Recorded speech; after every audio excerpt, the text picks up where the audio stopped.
Hi guys, MH Law CT 3 years 2025 exam is over. Slot 1, Slot 2, Slot 3, Slot 4 and Slot 5 मतलब Day 1 में 3 slots थे and Day 2 में 2 slots थे. हर slot के अंदर difficulty level, types of the question, flavour of the question थोड़ा अलग था. आप किस वाले स्लॉट में थे, tell me in the comment section. और आपका पेपर कैसा गया है. दोज आर मैन्यूअर स्टूडेंट, उनका तो फीडबैक मुझे आया हुआ है कि भाई फोड़ा है उन्होंने, अच्छा किया है, बट बाकी जनता ने भी फोड़ा हुआ है. तो लेट्स सी कट ऑफ कितना फ्लक्चुएट होता है. अलग से मेरा वीडियो एक्सपेक्टेड कट ऑफ को लेके आई विल मेक. और सारे स्लॉट में डिफिकल्टी लेवल वाइज जो मुझे फीडबैक मिला स्टूडेंट के साइड से कि स्लॉट 2 ज़्यादा टफ था. स्लॉट नंबर 2 जिसमें आजाद सर ने भी पेपर लिखा हुआ था एंड उनका भी ये फीडबैक था कि पेपर का लेवल काफ़ी डिसेंट बना था स्लॉट 2.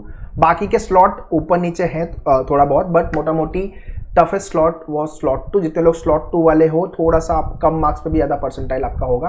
बट अगर आपको लगता है नहीं सर स्लॉट 2 टफ नहीं था, स्लॉट 3, स्लॉट 4, स्लॉट 5 टफ था, तो इसमें भी एक फाइट अलग से ही है. तो tell me in the comment section. But हाँ, जो एनालिसिस मिली है उसके बेसिस पे I am guiding you. Video share करो बाकी जनता को भी, जितने लोग अभी वेट कर रहे हैं कि आगे का प्रोसेस क्या होगा. आगे आपका आंसर की आएगा, उसके बाद रिजल्ट आउट होगा, फिर कैप प्रोसेस स्टार्ट होंगे. ठीक है. और so let's discuss in detail about the slot wise analysis.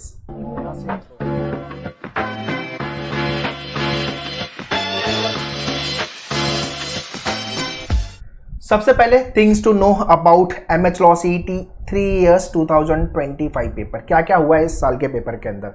सबसे पहले मैंने बोला था क्वांट के क्वेश्चन लॉजिक में आएंगे और आए. तो भाई ये भविष्यवाणी अपनी सही है, तथास्तु हुआ, सही हुआ. एक्सपेक्ट कर ही रहे थे. स्लॉट 1 में नहीं था बट स्लॉट 2, 3 में थे. आगे मतलब कुछ स्लॉट में नहीं था, कुछ स्लॉट मेजर स्लॉट्स में तो थे. ठीक है. क्रिटिकल लॉजिक के क्वेश्चन इस बार देखने को मिले हैं, तो अच्छे खासे क्वेश्चन, मतलब course of action, cause and effect, assumption, conclusion देखने को मिले. तो 26 वाली जो जनता है 2026 आपके थोड़ा क्रिटिकल रीजनिंग वैसे भी हो है, तो विल बी डूइंग 27 के भी. जो लोग प्रिपेयर करें क्रिटिकल प्रिपेयर करना पड़ेगा. लीगल जीके में फैक्ट प्रिंसिपल वाले क्वेश्चन है, बट वन लाइनर क्वेश्चन भी आए हुए हैं, तो वो भी अच्छे से प्रिपेयर करना रहेगा. तो वन लाइनर वाले क्वेश्चन मतलब आपका पॉलिटी हो गया, कॉन्स्टिट्यूशन जिसको हम बोलते हैं, तो वो वाले क्वेश्चन किसी एग्जाम में ज़्यादा देखने को मिले स्लॉट में, किसी स्लॉट में कम थे. फैक्ट प्रिंसिपल वाले क्वेश्चन ज़्यादा थे, कम थे. ये एक चेंजेस देखने को मिला. Less question from arrangement, seating arrangement, linear circular distribution से नंबर ऑफ क्वेश्चन कम देखने को मिले. आरसी आया था, ठीक है, बाकी ट्रेडिशनल लॉजिक आया था, बट आपका जो अरेंजमेंट वाला क्वेश्चन आइडली एक टाइम पे 10-15 क्वेश्चन पूछा था सीटी, अब वो कम हो गया है. कुछ स्लॉट में बच्चों का बोलना था सर टाइम कंज्यूमिंग था, कोई पर्टिकुलर सेक्शन से लीगल हो गया या तो फिर इंग्लिश हो गया. तो आपका क्या फीडबैक है, tell me in the comment section. ये कुछ चीज़ें हैं जो 2025 सीटी के एग्जाम में हुई है. ठीक है. और this is what the slot versus analysis, सारे सेक्शन, और slot 1, slot 2, slot 3, 4 and 5. Day 2 में 2 ही स्लॉट थे, slot 4 and 5. Toughest slot as I told you, मुझे जो स्टूडेंट से फीडबैक मिला है वो है आपका स्लॉट 2, है ना, जिसमें लॉजिक भी मॉडरेट था, इंग्लिश वॉज मॉडरेट टू थोड़ा सा अपर साइड बोल सकते हो, और जी के भी कुछ हद तक मॉडरेट ही था, बट इजी टू मॉडरेट मैंने रेट किया हुआ है. लीगल भी मॉडरेट लेवल का. ठीक है. तो आप बताओ जितने लोग स्लॉट 2 में थे, आपका स्लॉट 2 कैसा था पेपर, एक्चुअली में टफ था कि नहीं था. स्लॉट 1 में logic easy to moderate, English easy to moderate and easy to moderate. तो स्लॉट 1 सबसे इजी पेपर ऐसा लोगों का बोलना है. ये एग्जैक्टली ट्रेंड ना फॉलो हुआ है MBA CT का. MBA CT में भी स्लॉट 2 टफ आया था.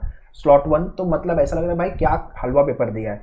फिर स्लॉट 2 वाले लोग की लग गई, वहाँ पे बहुत टफ पेपर आया था. फिर स्लॉट 3, 4, 5 वॉज अगेन स्लॉट 1 से थोड़ा सा टफ, बट हाँ मैनेजेबल था. तो ये आपका slot 3 easy to moderate, logic and English, GK भी, एंड लीगल थोड़ा सा मॉडरेट साइड, थोड़ा सा टाइम कंज्यूमिंग था, रीड करने में टाइम लगा था, ऐसा बच्चों का फीडबैक मिला है मुझे. स्लॉट 4, स्लॉट 5, स्लॉट 4 में logic was easy to moderate English, moderate आपका जीके लीगल. ठीक है. वैसे ही बाकी के सेक्शन. ठीक है. सेम वे आपके बाकी के भी स्लॉट 5. तो सो टफेस्ट जो स्लॉट था वो था स्लॉट 5. एक्सपेक्टेड कट ऑफ मैं मान के चल रहा हूँ कि GLC और टॉपर होगा 110 के ऊपर. GLC मतलब 100 से लेके अराउंड 100+ का स्कोर बनेगा, बिकॉज नॉर्मलाइजेशन प्रोसेस भी तो होगा भाई, नॉर्मलाइजेशन होगा, है ना, तो फ्लक्चुएट करेगा परसेंटाइल आपका. ILS अराउंड 90 से लेके 95 के रेंज में होना चाहिए, और बाकी अदर्स बिलो 90 रहेंगे. ठीक है, स्कोर वाइज की बात कर रहा हूँ मैं, ये आउट ऑफ 120। अब परसेंटाइल ये क्या बनेगा 120 में से, वो क्वेश्चन मार्क है, that we will get to know after the result will out normalisation process से। ठीक है, तो मेरा अलग से एक वीडियो आएगा जहाँ पे मैं एक लिस्ट देने वाला हूँ, जहाँ पे परसेंटाइल की भी बात करूंगा, टॉप कॉलेजेस के बारे में भी बात करने वाला हूँ। तो चैनल को सब्सक्राइब करके रखो so that you should not miss any important video. Cap को लेके तो अभी हम अलग से आपका कम्युनिटी ग्रुप बनने वाला है, and then will be sharing number also, और मेरे लाइव वर्कशॉप होंगे, और उसके बाद अलॉन्ग विद दिस आपके सेशन होंगे, और on YouTube also I will guide you. ठीक है, अलग से कैप राउंड को लेके यार, एडमिशन प्रोसेस को लेके people are buying course, admission process को लेके आपको कोर्स क्यों खरीदना है यार, मतलब ये नहीं समझा। हाँ, इंटरव्यू राउंड होता तो बात अलग है। तो complete guidance will be giving you with regards to the CAP process. ठीक है, तो इसको लेके अलग से वीडियो आएगा, तो मैं कंप्लीट इन्फॉर्मेशन दूंगा। अभी पेपर खत्म हुआ है, चिल करो, रिलैक्स करो।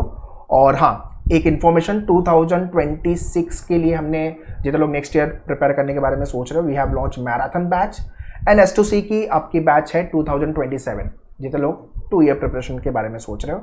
ठीक है, सो सेंटर्स पे you can visit Mumbai and Pune. Online के लिए you can contact our team, या तो आप वेबसाइट विजिट कर लो menuedu.com, and do tell me in the comment section आपका पेपर कैसा गया।